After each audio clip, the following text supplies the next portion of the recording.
दूध सुबह जाता लेने में रोज हूं, रही देख मैं वीडियो हूं। दोस्तों इन दोनों सेंटेंस में आपको मेरे ख्याल से पूरा सेंटेंस जो है वो समझ में नहीं आया होगा, क्योंकि इस सेंटेंस का स्ट्रक्चर नहीं है। इसको सही तरह से शब्दों को सेंटेंस में बिठाया नहीं गया है, इसलिए ये सेंटेंस दोनों जो है वो समझ में नहीं आए हैं। और यहीं पर ग्रामर का काम आता है। मेरा ये वीडियो है ग्रामर के बारे में कि ग्रामर जो है वो क्या होता है आखिर, और उसे उसकी ज़रूरत क्या है, और उसे उसकी ज़रूरत कितनी है। ठीक है, तो ग्रामर जो है ना एक सिस्टम है, एक प्रणाली है। कई लोग कहते हैं कि ये एक रूल है, मतलब कि किसी भी भाषा का एक रूल है। दोस्तों ये रूल तो ठीक है, रूल नहीं कह सकते इसे, इसे एक सिस्टम कह सकते हैं, एक प्रणाली कह सकते हैं, एक स्ट्रक्चर कह सकते हैं। अगर हम ग्रामर को रूल कहें तो इसका मतलब ये हुआ कि किसी ने गेम की तरह, जैसे कि पहले भाषा के नियम बनाए होंगे, पहले रूल बनाए होंगे, और फिर उसके बाद में उसको बोलने के लिए सबको कहा होगा कि भाई इसी नियम से बोलना है। ऐसा नहीं है। जिस प्रकार से गेम बनाई जाती है कि पहले रूल बनाया जाता है, फिर उसके बाद में उसको गेम को उसी रूल के हिसाब से खिलाया जाता है, लेकिन ऐसा तो है नहीं।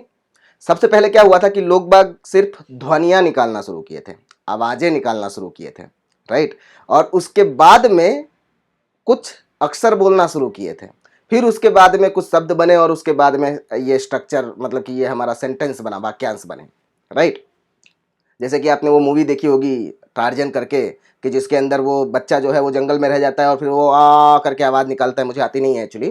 तो ये सिस्टम था कि सबसे पहले आवाज़ें निकली, उसके बाद में शब्द बने धीरे धीरे करके, और शब्दों के बीच में शब्दों से जुड़ जुड़ करके ये हमारा भाषा जो है वो तैयार होता है। चाहे फिर वो इंग्लिश की भाषा हो, चाहे वो हिंदी की भाषा हो, या दुनिया की कोई भी लैंग्वेज हो। ठीक है, ये चीज़ क्लियर हो गई। अब आती है बात ग्रामर की। ग्रामर क्या है?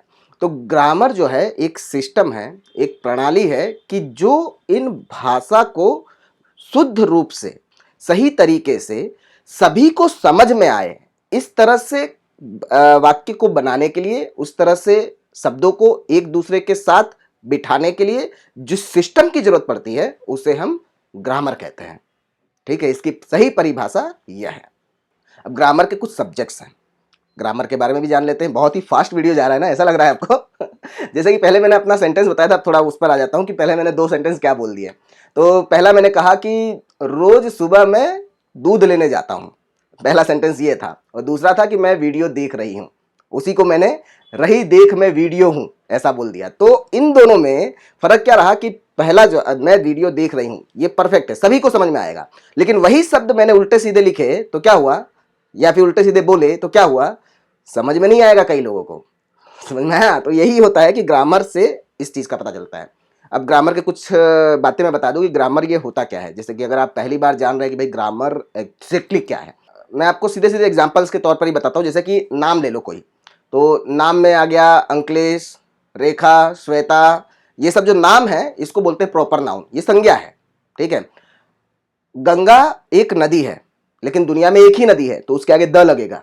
तो ये एक प्रकार का एक ग्रामर का एक नियम है कि जब कोई भी दुनिया में द सन, द गंगा, ठीक है, तो इस हिसाब से ये एक सिस्टम है कि जहां पर हम भाषा को स्टैंडर्डाइज कर सके कि जिससे कि सभी लोगों को एक रूप में, एक प्रारूप में समझ में आए, तो उसे कहते हैं हम ग्रामर।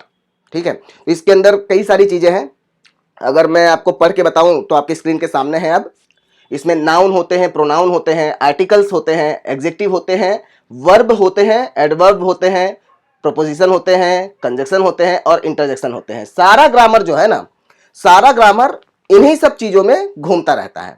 अब आपको इसके बारे में, पूरी ग्रामर के बारे में बेसिक सी जानकारी मेरे नेक्स्ट वीडियो में आते रहेंगे, आप देखते रहिएगा। ठीक है, तो ये वीडियो जो था, ये शॉर्ट वीडियो मैंने इसलिए बनाया था कि ताकि आपको ये समझ में आए कि ग्रामर एग्जैक्टली होता क्या है। तो मेरे ख्याल से भी आपको ग्रामर समझ में आ गया होगा। एक सिस्टम है, किसी भी भाषा को सीखने के लिए एक सिस्टम की जरूरत पड़ती है कि जिस भाषा को, जिसमें से मैं अपनी बात दूसरे को मैं समझा सकूं और उसको भी समझ में आ जाए, उसी को हम ग्रामर कहते हैं। कि वो जो समझाने का जो तरीका है, जो प्रणाली है, जो सिस्टम है, जो नियम कानून, जो भी आप अगर कह लो उसको, तो वो चीजें अगर उसको भी पता है, मुझे भी पता है, तो मैं उस हिसाब से बोल रहा हूं, तो उसको जो है समझ में आ रहा है, इसलिए वहां पर ग्रामर की जरूरत पड़ती है। मिलते हैं नेक्स्ट वीडियो में, बाय।